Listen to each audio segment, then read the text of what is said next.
On today's episode, we're sitting down with Samantha Reaves, survivor of a trifecta of PMADs, staff on the communication and development teams here at PSI, and she's also a local support volunteer in her state of North Carolina. Transitioning to parenthood during a global pandemic did not go how she imagined. So when Samantha reached out for help from her healthcare provider and was given very few resources, she knew something needed to change. We'll hear about how Sam found PSI and how PSI helped facilitate her recovery through online support groups, as well as finding specialized local support in her area and how she is supporting folks in the perinatal period now.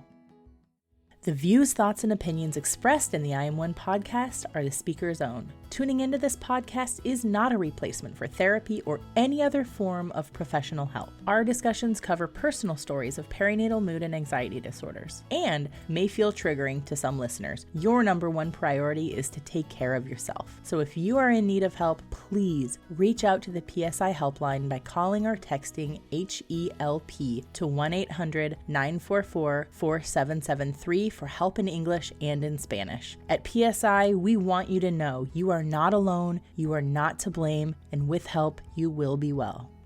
Okay, let's get on with the podcast. Samantha, welcome to the pod, my friend. We are so excited to be sitting here with you on the weekend edition of the I Am One podcast. We normally record during the week, but this is a Sunday. For the record, this will still be released on a Tuesday. It's not like it's going to get released on a different day of the week. We're not changing things up, but it is a Sunday that we're recording on, so it feels a little bit different. It feels nice. So welcome. Thank you. Thanks for having me. I'm excited to be here. We're excited. Another first-time podcaster. So yes, I've only been a listener thus far. Okay. First time being on the pod. So well, this is a friendly place. Welcome aboard.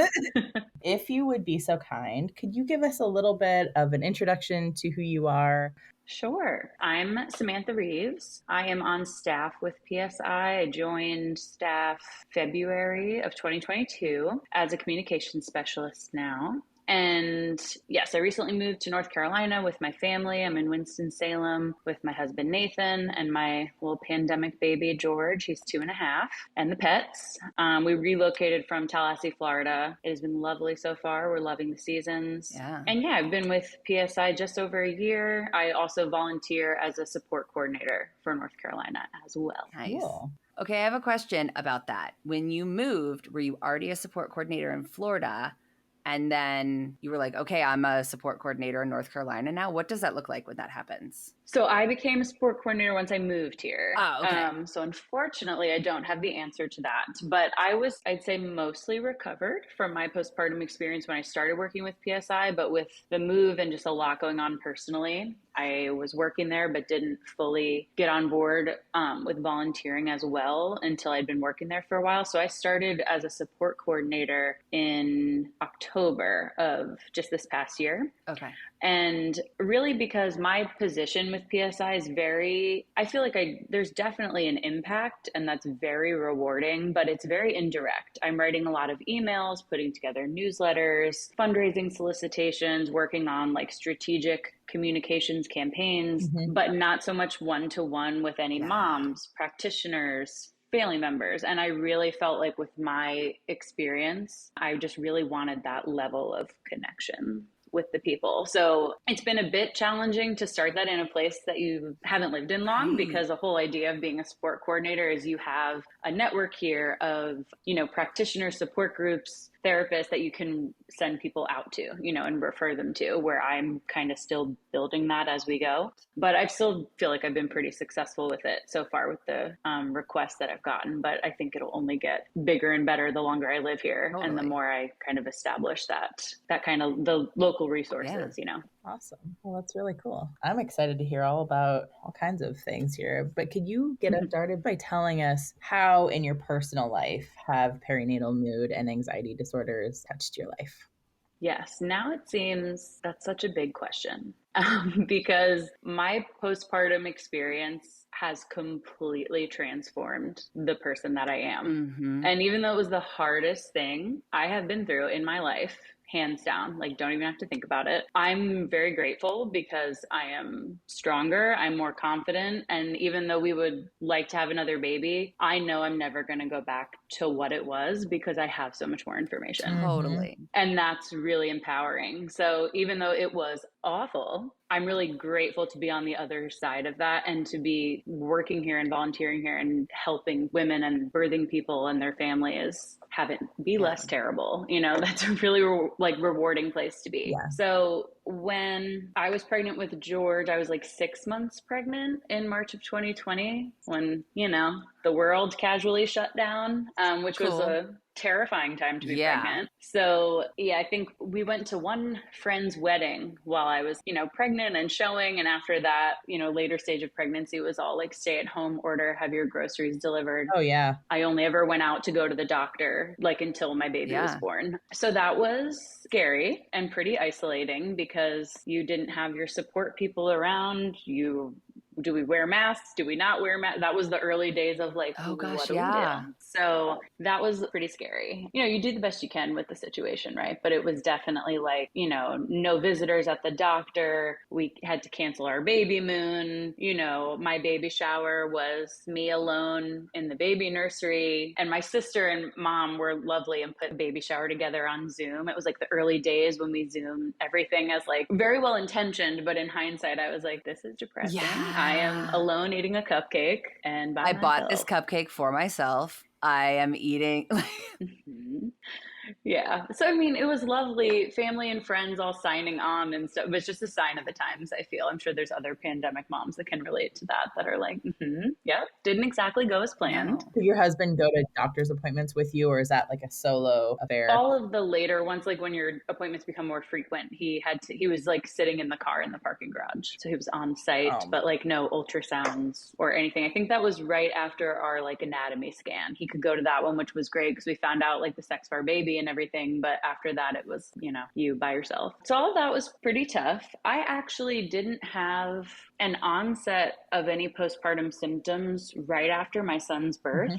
I actually started to kind of go downhill mentally, emotionally when I weaned off of breastfeeding. So I sort of thought I missed the boat in a good way, right? Of like, oh, okay, well, I had my baby. I'm feeling okay, even with these scary circumstances. Like, we're good. And that turned out to be not at all. This is a judgment-free question, but I want to get a timeline of this. So, like, when did you stop breastfeeding? Like, for the, you know, for those of us who are like, was your baby 6 months old? Was your baby like 2 years old? And thus maybe, fingers crossed, sleeping through the night? I don't know. Like, right? So my goal was to make it to 6 months of breastfeeding. And we did combo feeding the whole time because breastfeeding he never latched. It didn't come easy. The pandemic really influenced my decision to keep trying, even though it wasn't working the way I wanted it to. Because I was like, I felt a lot of pressure to give him what antibodies I had and things like that. But so I made it to 6 months and then weaned for like about a month. And it was like a very fast downfall. So yeah, about between 6 and 7 months is the age of George when we weaned off of breast milk. And I think this was a big part of my struggle with postpartum was I tried to do everything right. Like most parents, right? You try and do the best you can. And I still felt like I did not happen upon the help and the information that I needed. So I call your doctor's office, talk to lactation. I want to start weaning. What do I do? What do I look out for? What is the way? Yeah. I do all the things. And I will tell you that conversation was purely the physical of weaning. There was not even a mention of, by the way, if you start to feel an onset of a lot of anxiety or depression or intrusive thoughts, or like that's all, that can happen due to this hormonal shift. There was no like conversation about that. So I have my notepad and I'm like, this is how we do this. This is how I decrease my pumping each day and by week. And I'm like, great, thank you so much. Like, we got this. We don't got this, guys. Right. We don't have it. But since I had no idea, I was just not educated that this could happen. I'm like, postpartum, my baby's going to be like 8 months old soon. What are we talking about? that was a huge part of my struggle, was I had no idea what was happening. And it was a lot more terrifying than I feel like it needed to be. My diagnoses ended up being a fun trifecta of postpartum anxiety, postpartum depression, and postpartum OCD, which I had only heard of postpartum depression. So yeah. How did the diagnoses come about? Like, good question. Were you talking to your husband, or you like called the doctor, or tell me more? Yeah. My experience with seeking help was very difficult. I was already seeing a therapist. I'd been in therapy for like 3 years or something before I got pregnant, and I stayed with it through pregnancy. So I was already seeing someone who was a good therapist, I would say, very well intentioned, but definitely not specialized in the perinatal period. So, for example, he said things to me when I was like really, really at a peak of like, I don't know what's going on, crying, describing how I was feeling, so lightheaded, daily panic attacks. Like, I feel like something's really wrong. And he said something to the effect of like, well, this pregnancy has really thrown you for a loop. Yeah, it's completely upended my life. I was like, yes. Yeah, there's a pandemic. Yes, but like what?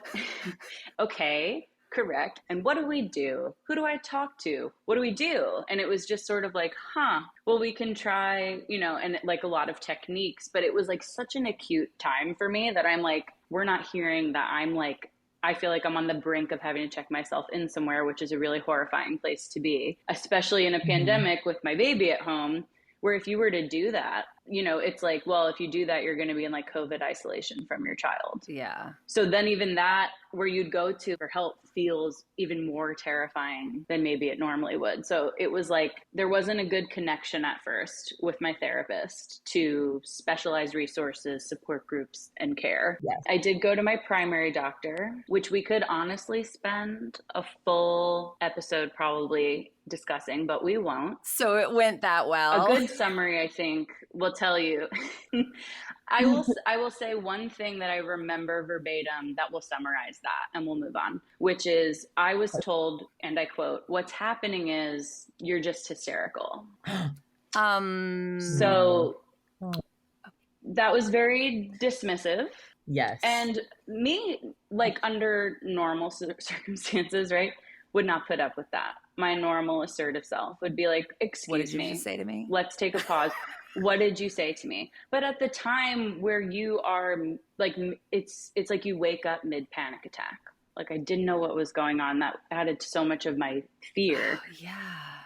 I wasn't in a place, I was just crying. I wasn't in a place to be like, "What did you say to me?" I was just like, okay. And that was a dead end. Can I jump in for a hot second? Yes. Because please. I think you're hitting on a really, really important thing that we talk about. I don't feel like myself. I didn't feel like myself. And I think a lot of times we assume that that just means I was depressed or anxious, which for you was also true. But it also showed up in you weren't yourself in a situation where you would normally have handled something very differently. That's what we mean when we say I don't feel like myself. Like, it bleeds over into all these other barriers of our lives. Yeah. Right. It's bigger than just the symptoms, right? It's like, yeah, you're different. It affects, honestly, like your personality, right? Like for a time at least, of like you are not behaving in a way that you normally would. And it's a very scary place to be when you know that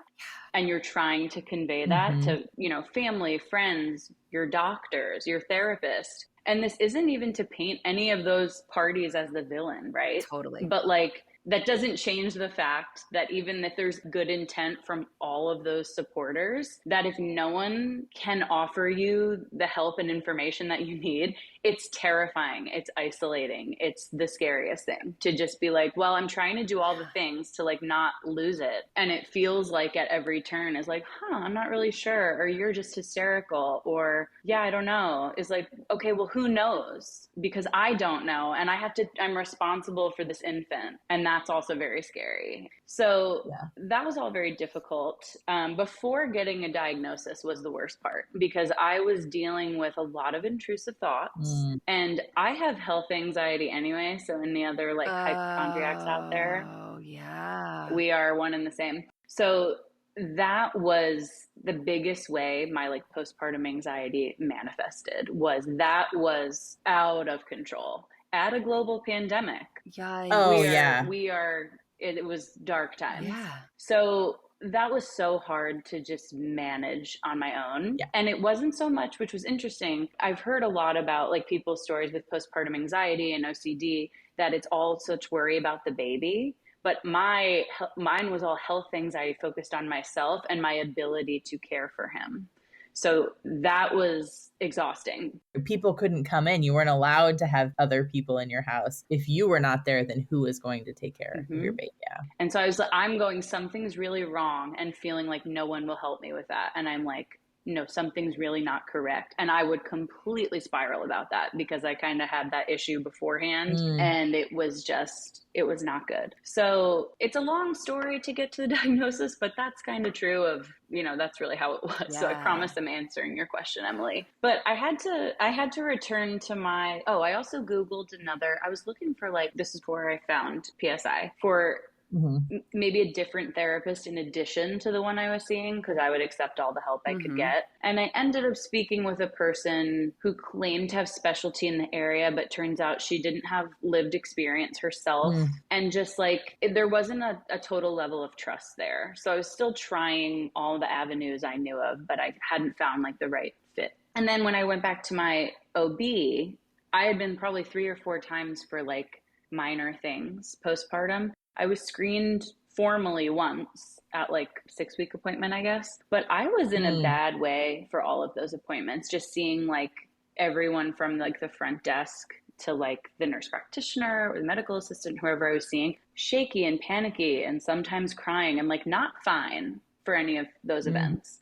And there was really not a whole lot of concern or conversation about that. It was all okay, you're here. This is your 15-minute time slot. Yeah, this physically, take this. Goodbye. It wasn't a whole thing. So eventually, and this was when I got a little, I guess we'll return to that, but remind me of that, because I went back and I scheduled an appointment with my actual doctor to share, because I had some thoughts. But the last sort of bad thing that happened to me in trying to seek help was then I also got a psychiatrist in addition to my therapist, not a specialist in this area.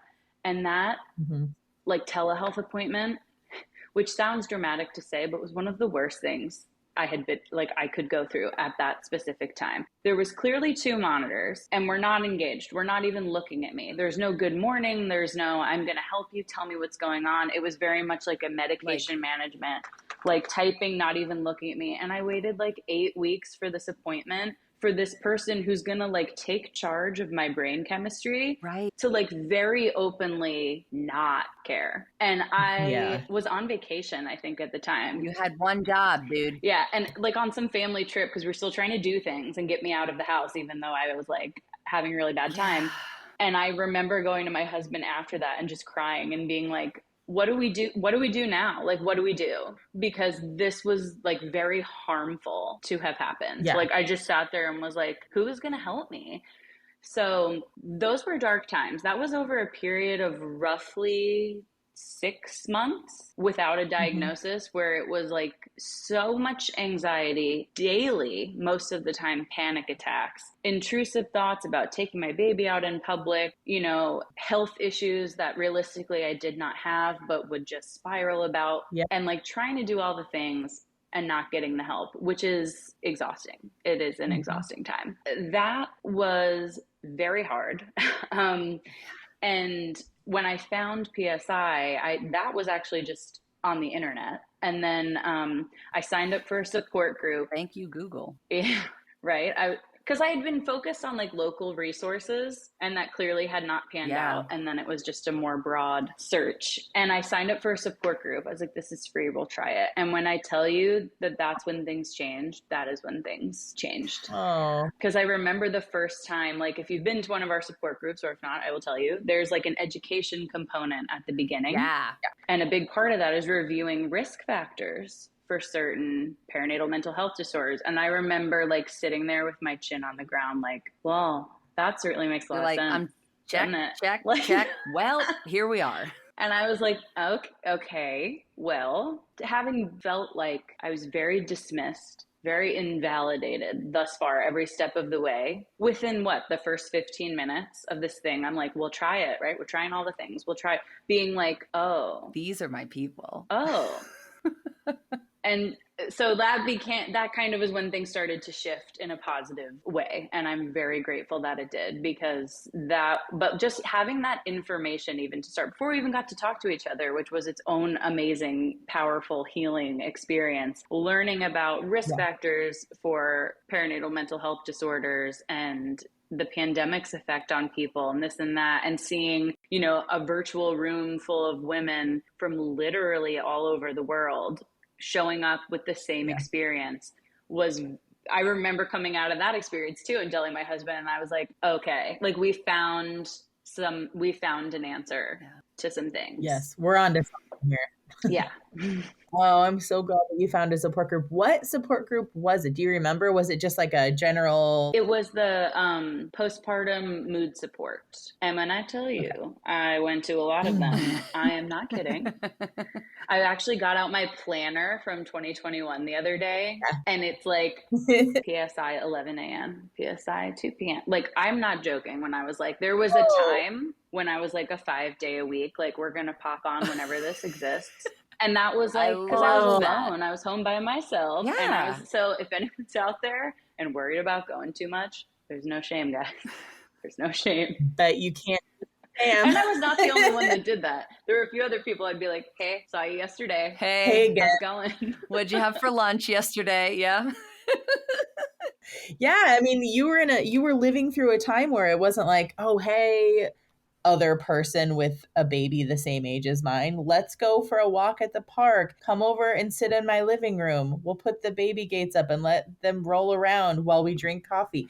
I mean, the regular things that you could have done outside the pandemic were not available. And finally, you found some people who just understood what you were experiencing after even going to professionals and hitting the wall for so many months. And the trust within like who was facilitating, it was obvious that there was like a specialty here and expertise and like exactly what I'd been looking for and hadn't found, and was like, oh, well, this is where I can ask questions. This is where I can get connected. And that's how that ended up happening. Was I would, talk about these things in support group, and a few of the facilitators of the groups, because I had different ones because I went so often. A few of them actually were like, put your number in the chat. I'm going to call you after this and help you, which was amazing. They weren't even in my state of Florida. They just were like, you shouldn't still be in this place and I'm going to help you. And they did. And I ended up at a facility virtually in Central Florida that specializes in this area and worked with a psychiatrist who specialized in the perinatal period. And that was where we got diagnoses, we got medication, we paired that with therapy with her and support from PSI. And like, that is like literally how I got better. So the diagnoses came after attending a support group, after getting connected to local resources with people who specialize in the perinatal period. Not even really local. Because that still was not great. But within Florida where they, at least could see me because I had to like live within the state. And I was like, virtual's fine. Everything is virtual these days. Right. It was outrageously expensive, but we were my husband and I were on the same page of like, you need this and who cares? Like that is more important than money. And I would still say to him all the time, I'm like, we're lucky. And I had quit my job through this. I stayed in grad school. I was also in grad school during this time and working full time. I ended up leaving my job, but staying in school. But then we're on one income and love him, but he's a public school teacher. It's not you're not exactly flush with cash, right? So we're spending like, I think it was $185 for 50 minutes and on one income. But I'd still say to him, like, I have the opportunity to stay at home and not work. And we have one kid. And like, what if I was a single parent? What if I had 3 kids? Yeah. What do you do?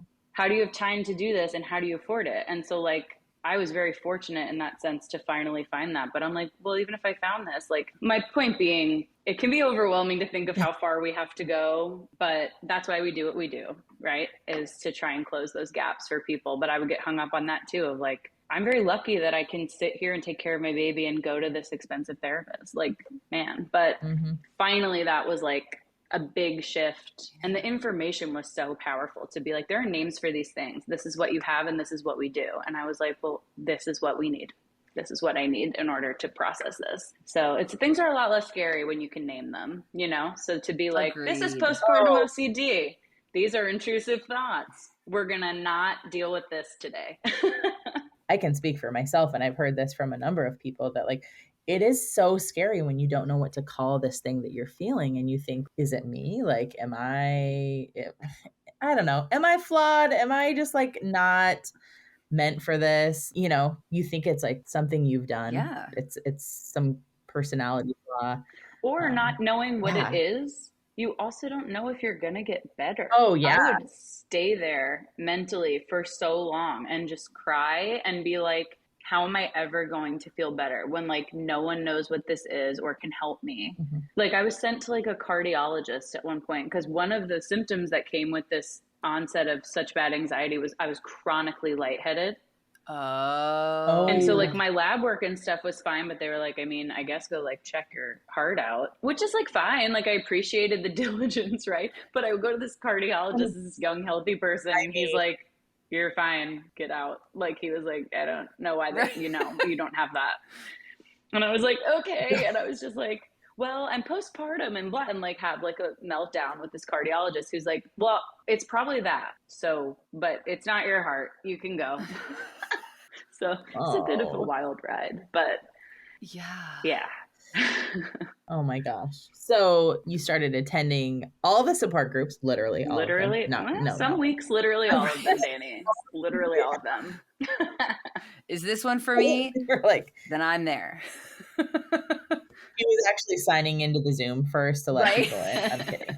No, and it didn't stay. It was like when I first discovered it, and that was the only thing that was my only tool at the time that was helpful. And I was like, oh, good. These are all the time. Well, we're going to go. We're just going to go. And then eventually I kind of fell in with one where a lot of the same people kept coming to the same one, and there was some camaraderie, and I'd go to like one a week eventually with like people that usually showed up to the same group, and that was nice. And actually a very beautiful thing has come of that, which is we still have a group chat. We like exchanged information, and I literally talked to these women every single day still. Yes. And that was summer of 21, and we talk every day, and it's amazing. And we're all kind of like, some of us are going through the same things now of trying to have baby number 2 post pandemic, in quotes. I know we're not technically done, but you know, in a much better situation with that. And we talk every day, and it is amazing. I haven't met any of these people in person, and yet they are dear friends. Yeah. It is amazing. And I'm really, really grateful to have that. And even though I'm not in a place where I'm going to like PSI support groups now, I still have my support group, really. Yeah. We talk all the time. Yeah. Like we went through that together, and a few of us just really connected, and that is an ongoing thing. And I'm so grateful to have that. We have an international contingent. Okay, I have a follow-up question to this. So like when you're in the support group meeting, how does that part of the conversation happen? Is it like because you're in the Zoom, right? You can like direct message people and be like, hey, listen, like I've seen you here a few times. Do you want to like exchange numbers? Like, are you on, do you have an email? Like, is that how that evolves? Or is there a point where the person says, if anyone wants to like connect outside of this? Sort of both ended up happening. Early on, I just private messaged someone, like direct message them, because it's actually one of my very dear friends. I was talking to her this morning, where the things she was saying in support group, I was like sitting there, like I could have said them myself. I was alarmed at how someone I'd never met, like our experience was the same. Yeah. And a lot of what she was saying, it was like, we were both in a dark spot where she was basically saying like, this is not a sustainable way to exist. Like, this is so miserable. And I was like, I could have said everything you just said today myself. If you want to talk, I know, because groups aren't, 24 hours a day. Like, here's my number if you want to talk to me. Whatever. So there was that. sometimes I just then, because she did text me and we started talking, I would just put my number in the chat to everyone of like, here's this. Because again, a lot of us were home alone all day with babies that don't talk to us. And it's like, anyone want to be friends? Yes. And then eventually we shared with the facilitator that a few of us, like regulars, I guess, had started like an Instagram chat where we keep talking throughout the week in between support groups if anyone was interested. And so like a few times that was like announced, if you will. And then eventually it just sort of ended up being the group that it is, where like a few people came and gone, but then it ended up being like a pretty routine. Like now it's just a smaller group. So it wasn't really official. It was just like, by the way, some of us talk. If you want to do that, you can. So nothing official. But just if you want to connect outside of this, because it's a lot of hours as a new parent where you're by yourself. Yeah. So it was really great. That's a key component to, you know, getting through something hard, is having some peer support. So I'm so glad you got that. You had your special Instagram group. Yeah, that was huge. Cool. And just, it made all the difference, because things, I mean, my husband would say the same thing. This was definitely like the hardest thing we have gone through as a couple. Yeah. And I mean, how do you explain to someone what you need when like you don't know how to do that? So even though we shared a house, it was still like so isolating at times, where he was like, I don't know how to figure this out, and how could I expect him to? And I couldn't figure it out. But then I would talk to like my friend, and you know, so much was similar, and it just makes you feel not alone. And that's huge. That helps you heal. Like you're like, here, I'm feeling this. And they're like, oh man, I was feeling that yesterday. And you're like, okay, so I'm not that weird. Yeah, there's a lot of power in that. And in knowing that like some of this, you know, it's people you've never met before, right? But like if some of this is so universal, and like that's really helpful to know. And like also a lot of people in support groups where like there's like a range of people, it's their first one. And then people who've been going for a while and are a lot better than they were and then they started, which is also really cool. Because then there's people in there who are like watching you have a breakdown, who then hop on and are like, I see you and this gets better. I have been where you are and it gets better. And being able to hear that and know that that's true, because someone's like looking through the screen telling you like it does. When no one had been able to tell me that thus far, they're like, I don't really know. It's throwing you for a loop. I was like, well, that's not helpful to me. But to be like, I see that, I've lived that, and I'm much better now, and so will you, was like, I really needed to hear that. Yeah. When you are in the thick of something so jarring, that question of, when is this going to end? Do I need to make it 2 more weeks, 2 more hours? You know, like when you were pregnant, and you're like, I don't know if you guys went past your due dates, but I was like, this is never going to happen. I'm going to be pregnant forever. Like, you know, my mom was like, that's actually not true. You know, like, actually are going to have this baby. And I'm like, no, I don't think it's going to happen. Or like when your child is learning to poop on the toilet. And my early childhood education teacher, you know, said, Danny, he's gonna poop on the toilet sometime. And I'm like, no, I don't know. These are much lower stakes than PMADs. But my point is that, you know, like when something is so stressful, so jarring in your life, you know, it's like, if you don't know how much longer you have to go, it is excruciating. And you are so right. So having somebody to go, I know, I've been there, and I felt that same thing, and you're doing all the right things, and it's not always going to feel this way. And it's like, okay, that can give you some hope to keep on going, you know, one foot in front of the other. Yeah. And eventually my therapist did connect me with a local support group with a specialist. And that was also amazing when things got a little better and we could do things in person. It's just like, when things were so acute, I needed help right then. But then I'd already started going to online groups. So I was like, you know, it's probably really helpful to like meet people too that live here, and then connect with someone who specializes in this. And that was also very healing. So really, like, once the ball got rolling, I was like, oh, okay, so help exists. This is less of a mystery. It's not a total mystery. This is very much a thing. These are real diagnoses. With real symptoms, but also real treatments and assistance. Once things started to click into place, which was largely the result of PSI and like how I got connected to different people and practitioners and things, it was like the path to like getting better. It just took me a while to get there. And I know that's not that long in comparison to some people, but 6 months when you are like living fight or flight is a long time. Yeah. That feels like forever. Yeah. Oh, we're so glad that you found PSI, Emily. I do. So I feel like your story has taken this like very non-linear trajectory, which I think is important, especially because of how common that like circuitous, hello, something's wrong. Hello, anybody. And then you finally get connected to PSI, but it's before you've really cracked the nut of what's happening here. So I feel like we've covered some of the things that, because your story is so non-linear, you got connected to PSI before you had a diagnosis, before you were sort of like on the road to recovery, so to speak. But now you're here and you're recovered and you're fabulous. Is there anything else we need to know about that story before we transition to the molasses round? You attended support groups, but then didn't you start working at PSI before you became a volunteer, or was it the other way around? So I started to get some like mojo back, right?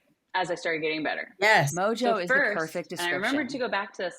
I'm really proud of myself. I didn't forget this. I went back to my OB and I was like, him personally. I was like, no offense, not your staff, you, because this is your practice.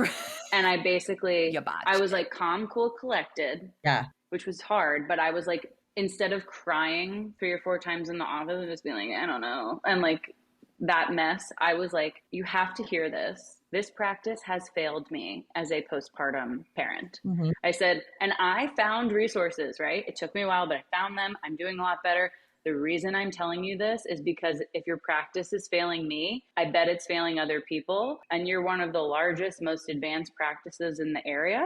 And you need to hear what I have been through. Yeah. So we like weren't there to chat about like physical. I'm like, I just need you to listen. And that was amazing. That was a big day. And he did listen. He could have walked out of the room and been like, okay. But I don't get that impression. He did listen. He was also like, well, we do have connections with therapy and things like this.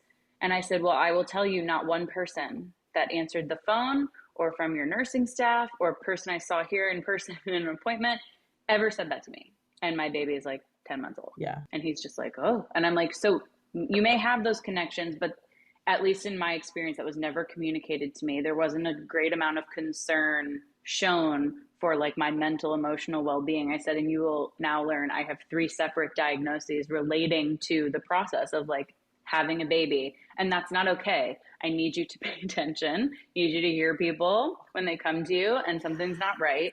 And I was like, and there are resources out there. This is very important. You're the first line of defense with most postpartum people is they come back to you for an exam. You have to do better in this arena. I'm very grateful.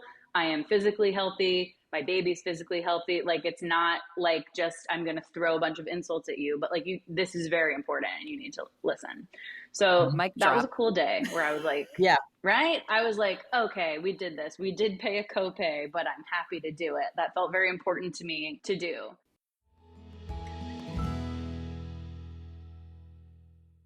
I look at my life now and I'm like, I just manifested like the hell out of this. I'm sorry if I can't say hell on your podcast, but like, I really did. I'm like, I work here. I volunteer here. This is like the dream. So that was kind of funny. And now I'm working like 30 hours a week. Whoop, whoop. And on our communications team, and it's lovely. It is a wonderful, rewarding job. And I look back and I'm like, I really did that, didn't I? And I know you both were at the conference because I met you both at the conference. Yeah, you did. PSI's annual conference last year. We had a lot of fun, but I would love to hear what you guys think too, because one of the most healing things for me about the conference was seeing hundreds of practitioners show up to learn more about this. Yeah. And like with my experience, like I've shared in detail, I felt very dismissed. Mm-hmm. It was very easy for me to look at doctors and nurses and nurse practitioners as the villain. But like, that is not an accurate portrayal of this. And I've since like really come to understand that you're not necessarily taught how to have empathetic, compassionate conversations in medical school. Right. Like you don't specialize automatically in perinatal mental health. Like it's not, people don't like, my experience was I felt very much like several practitioners did not care. But to see so many people show up and really get a much broader picture of like how many people are getting like their PMHC and how many people are taking this seriously and want to learn more and want to help was so good for me to see, that I was like, okay, I was in my little bubble and this was my specific thing, but this is really much bigger and a lot better than I understood. And I really loved that. So I'd love to hear what you guys thought about seeing that. I feel the same, I mean, just before the main conference really kicks off, there's 2 days. Yeah, it's the 2-day. They do the 2-day. Yeah. Yeah, the components of care training, which you need to take before you take advanced training to earn your PMHC, that happens before the main conference kicks off. So all of those people that are in there are practitioners, specialists in they're going to become specialists, but they work with a perinatal crowd, and they want to know more. They want to serve and support better. And that's empowering, knowing that all of those people are there not to just like get continuing ed credits and like, connect and stuff. They want to do better. And I love that, and it really feels like we're just surrounded by like other people that just are on fire, just like we are about perinatal health advocacy and support and stuff. And being around a lot of people kind of like exhausts me sometimes, except for like at the conference. I only had to go in a timeout one time last year. Emily was like, you need to go have a break because I think it's a little too people-y. Excuse me, too people-y for you. Too people-y. And I was like, okay, I'll go to my room for 30 minutes. But like, it's just so exciting connecting with people. Yeah. And just even like in a perfect world, everyone could specialize in everything, right? But that's not where we live, and that's not a feasible thing. Mm-hmm. And I love to see how many people are specializing in perinatal mental health and working with the perinatal population. But also, like, even if you don't do that, PSI has information and resources and help available. So just even building awareness of PSI. So if you're a general practitioner and you're like, this person needs help, just knowing there's this to refer them to. There's no, I was sort of, when I didn't really know much about this, like, why don't you know how to help me? And it's really not that simple, but like PSI exists. So like that whole kind of way of just connecting people to it, even it's not like you're a bad doctor if you don't specialize in this. And I didn't really have a great understanding of that prior. And now I do. And I'm like, that just has really helped me to not have so much anger towards my situation now, to be like, okay, well, I didn't understand a lot of how this works, and now I do. And while I do think it is super valuable to be a PMHC, not everybody is, getting certified, but at least coming to the conference and like understanding the resources that PSI has is fantastic. If you're a doctor and you don't know the answer to somebody's question, call the psychiatric consult line and ask, because that's free. Pick a peer's brain, like a fellow practitioner who can kind of like, and who is specialized, and can. If you're listening and you're like, is the conference for me? I can't say yes enough that it is. My master's degree is in higher education. Prior to doing this, I was working as an academic advisor. Like I am not a therapist. I am not a care provider in any way. And I get so much out of the conferences that like when I go to too many sessions, I get too many ideas that I can't do. So I have to be real careful when I'm there, because I'm there as an employee of PSI, right? So like I'm not necessarily there for the sessions. So I have to be real choosy which sessions I'm going to go to, because otherwise I'll come out of them and be like, you know what? New plan. We're going to get a bus and we're going to drive around and provide care all over the place. Like, stay in your lane, Emily. Just stay in your lane. Like, but yeah, if you're not a provider, you can still go to the conference and you can still learn things and you can still make an impact in your community, whether you want to be a PMHC or you just want to like learn some stuff and like have some skills and come hang out with us at the climb table. Yeah. Well, I don't have a clear trajectory really. I'm in the process of getting my PMHC, Ooh. but I'm not a practitioner. Nice. So I'm kind of like, has it already made me better at my job with PSI? Yes. Has it made me a much better volunteer? Yes. Just in taking the initial trainings, which are very extensive. Yes. Has it made me a better 10 out of friend 10. and support person to people in my life? Yes. But professionally, I'm like, what do I do with this? I don't know yet, but I'm like, I'm doing this and we will see. I also have a goal I would love to lead my own PSI support group, but as I have mentioned a couple of times, we are trying to conceive our second. And I feel like Oh, I have enough self-awareness now to know it is not the time for me to do that, because I want to be grounded and stable and healthy and good for everyone in the group I would potentially lead. So I feel like I'm going to revisit that after, I'm done having my own kids is the plan, but I would love to do that. But on that note, y'all, the post-pandemic baby boom is a little challenging these days. Okay. As I don't know if other pandemic parents can relate to that, but like, it's just hard to watch. It's a lot of emotions. You're so happy for everyone that is having babies, but it's also kind of hard to watch them be pregnant and have babies in a way that you couldn't. Yes. Like the newborn photo Yes. shoots and baby showers and guests at the hospital and grandparents holding their babies without masks. Like my sister just had a baby and it's lovely. And I sit there and I reflect and I'm so grateful that her experience is different than mine in that way. I genuinely am. But at the same time, like, you're also human and jealous that it's in that sense, it's easier, So that's been a bit of a trying time, but I also am I'd much rather this be the situation than still be under lockdown, of course. But anyone else out there who had their baby in the pandemic and then it seems like everyone is having babies, I'm here with you. Yes. Hang in there. Yes, we've heard that from some other folks who had pandemic babies and they were, it's like the feelings are very mixed. It's like, and they can exist at the same time. And you are doing a great job of acknowledging you can be happy for somebody and also be like, dang, like I really wish that I could have experienced becoming a mom like that. I wish I celebrated my baby like that. I wish I could have. I wish, and they can coexist. Yeah. So if anyone is feeling down about that, yes, it does not make you a bad person. Yeah, they can. All those feelings can happen at the same time.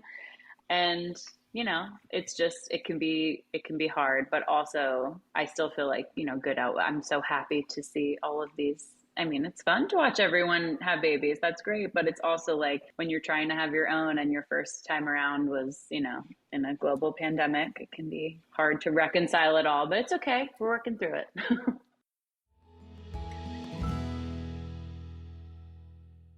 Samantha, would you like to consent to a slow lightning round? I'm guessing that the lightning round has morphed based on experience so far with this podcast, the way you were saying that. Every once in a while, my classes that I took to get my degree come in handy. And there was this one that talked about like female identity development and how like we are stronger. And I think that's really true. Like the study was done on women, but I think that's really true of everyone. We are stronger and better versions of ourselves when we don't try to do things alone. And so when we are in community with people who have similar experiences, we can get off topic. Love that. And when we are talking about other things that we're passionate about, we can get off topic because, we're connecting. Hello. So. Don't mess with the mojo, please. But seriously, I guess we'll get back on topic here. Samantha, can you tell us, please, besides this podcast, what's your favorite podcast? I think it's a tie between Crime Junkies and My Favorite Murder. A common thread.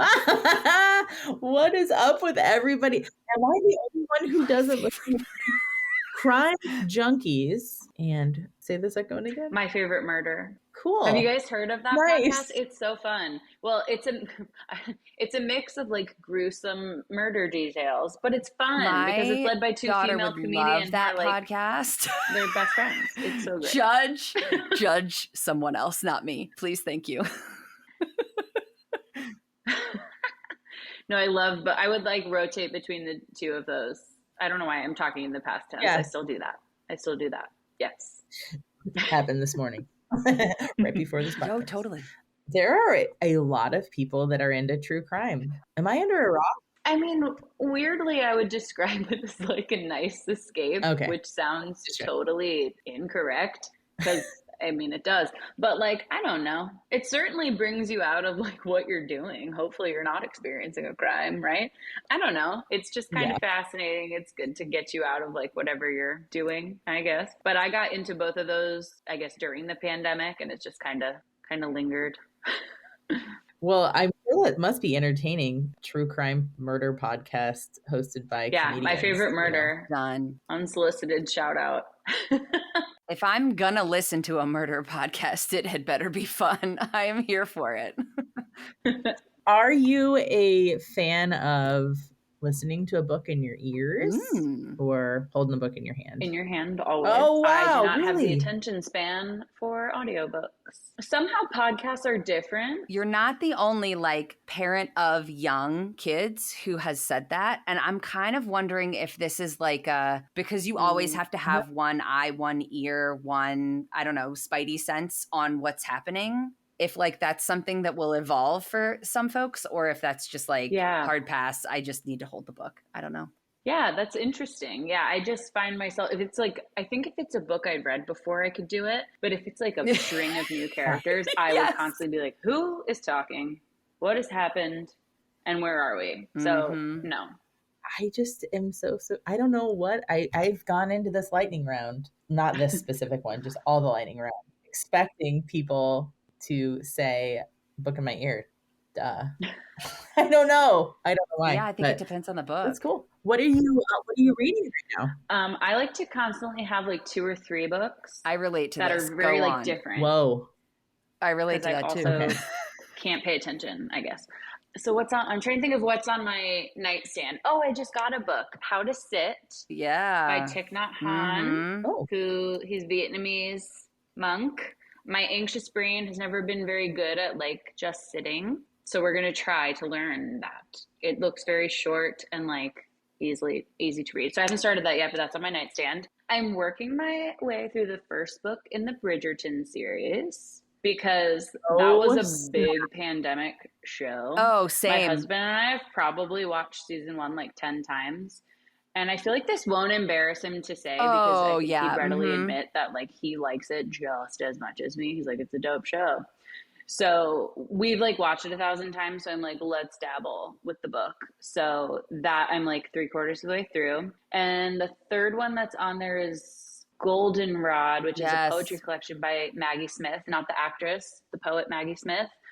And speaking of her collection called Keep Moving, I read like every 3 days postpartum. So if anyone's a postpartum listener, which I feel like we probably have a handful of, that book of poetry, it is a beautiful collection of like things won't stay like this for long, and like all sorts of like very inspirational and they're all very short. So like if your brain is overwhelmed, it's like short poems, short little thing. And it was like, cool. She spoke to me. So now I have another collection by her that I got for Christmas. So those are my 3 that are in rotation because I need to have like different stuff, you know? I'm not always in the mood for a novel or poetry or like a how-to. So we got to have a rotation going. So Goldenrod's 1 and then Keep Moving is a different different collection. Okay, cool. Yeah. And I love her. My sister recommended Keep Moving. I think she bought it for me and mailed it to my house actually. And I was like, I needed this. How did you know? So definitely recommend that collection. That meant a lot to me during postpartum days.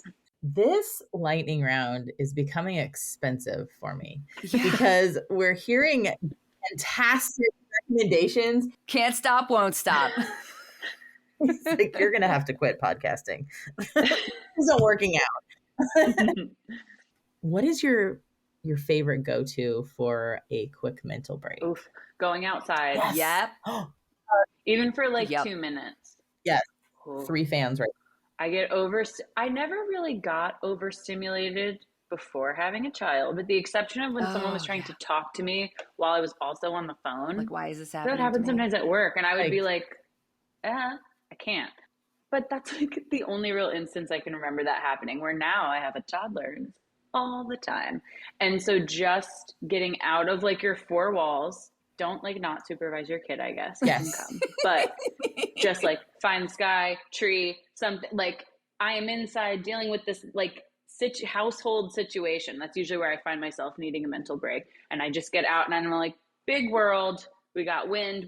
Okay, like this is small. This will pass. Nature is good. So even if you just step out your door, I do that several times a day. Yeah. Oh my gosh, I endorse that. I kind of sometimes wonder what my across the street neighbor thought during the pandemic, because I've got 3 kids and I would just randomly just fling the front door open and just kind of go, you know, and because I'm very much with you, Sam, on that. Get outside. Yes. Change the scenery. Yes. Get out of the living room. Get out of a place where young voices do not bounce off the walls and stab your brain after they've entered your ears. You know? Anyway. It really is. Yeah, the changing your scenery is big for me. Yes. So that's definitely my like one that comes to mind. Fantastic. What is one way that you might show yourself some radical love today? Well, my husband and I are going out for our anniversary. We're married 9 years and together for 13. And he'd also agree with me and share that it's not been the easiest having a baby in a pandemic.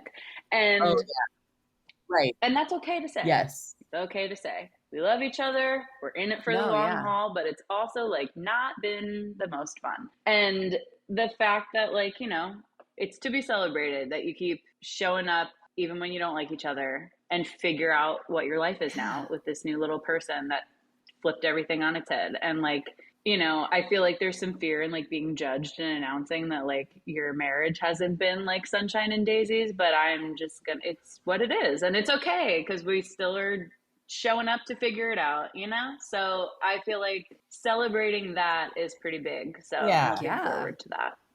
I have one final lightning round question. How do you take your water? Ice, no ice, flavor, no flavor? This was inspired by Jigna. Ice and typically no flavor. Yes. Yeah. Sometimes if we're fancy, we do some lemon juice. Okay. Yeah. This is your reminder, listeners, to drink your water. Drink your water, folks. I feel judged. I know. Don't just keep refilling your coffee cup all day. I know. Sneak in. I'm hoping when I listen to this episode, I'm judging myself too, because sometimes I forget. Thank you. Water. It's easy to forget, you know?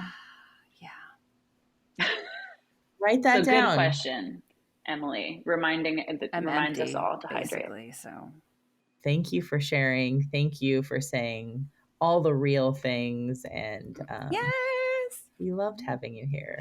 And I can't wait to see you. Are you going to the conference? See y'all there. Me too. But thank you for having me. Seriously, I'm honored to be a part of it. This is a great project that y'all have started of just good, bad, and the ugly, and the funny of postpartum and stuff that doesn't get talked about enough. We're happy to have you. Get out of here. Genuinely honored to be a part of it. Thanks for tuning in to the I Am One podcast. Check out today's show notes where we'll drop links to all the important things that we mentioned in this episode. Please consider sharing about our show on social media and following and rating our show wherever it is that you listen to podcasts. It only takes a minute of your time and, well, that'll help with our collective mission of bringing resources and local support to folks worldwide. From everyone here at PSI, thanks again for listening.